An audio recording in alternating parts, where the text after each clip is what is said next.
Welcome back to my fact or fiction corner, and today we're going to be exploring, is Jonah's city visit fact or fiction?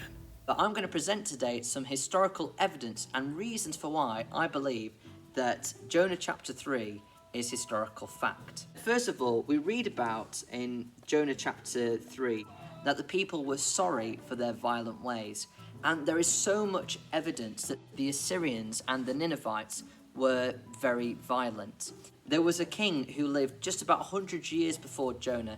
Now his name was Ashur-nasirpal II. I hope I got his name right, or he might have my head.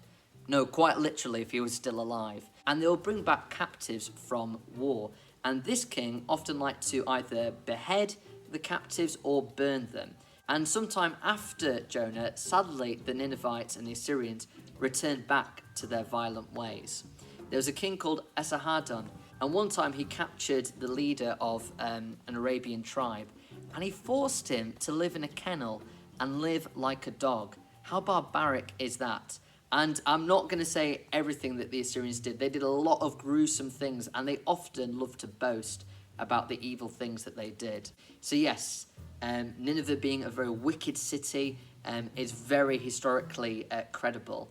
And it's also understandable why God would send Jonah to warn the Ninevites of their evil ways and of their coming destruction if they didn't change. But come on, who is this king of Nineveh? We know that Nineveh wasn't the capital of Assyria, not in Jonah's time. Nimrod was pretty much the capital city of Assyria. So why is the king in Nineveh? Well, first thing I want to say is that the Assyrians, a long time ago, before Jonah, had built a royal palace in Nineveh. And the Assyrian kings would often move around and they would reside in different parts of the Assyrian Empire. Think about our royal family and think about how King Charles moves around. He doesn't just have one castle or palace where he stays. Sometimes he resides in Buckingham Palace, sometimes he's at Sandringham House, sometimes he's at Balmoral Castle, okay? So just in a similar way, the kings of Assyria would move around. And during the period when Jonah was sent to Nineveh, the kings that were of Assyria often moved around, and we know that Ashur-nasirpal V spent some time in Nineveh. So it's not a stretch to say that the king of Assyria wasn't in Nineveh during the time of Jonah. That is actually very historically credible and plausible. But come on, why would the Ninevites so easily and so readily receive Jonah's message? Well, as I mentioned in a previous video, the Ninevites and the Assyrians were going through a terrible time. There were revolts across the land, there was plague, there was famine, there was even an earthquake, and there was a record of a solar eclipse. And many ancient peoples would see these signs as an omen, which is a type of warning of coming judgment for bad things that people had done.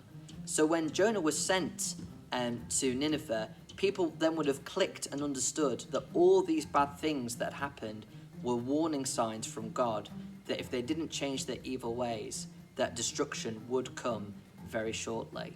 So I think it's actually quite credible to believe that the Ninevites would readily accept Jonah's message. But come on, did the Ninevites really say sorry and repent? Well, we have a record, and it's an incredible historical record which tells us about the Assyrian Empire. It goes back for hundreds and hundreds of years and tells us about pretty much every year of the reigns of the Assyrian kings.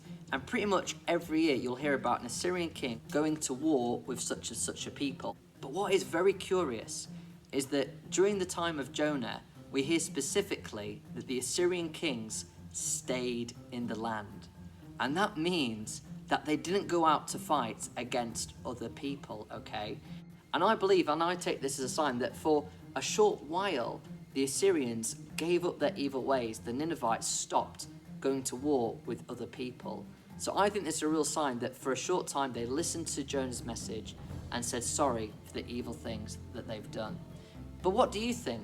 Do you think that the historical evidence I presented convinces you that perhaps the Ninevites truly listened to Jonah and repented of their evil ways?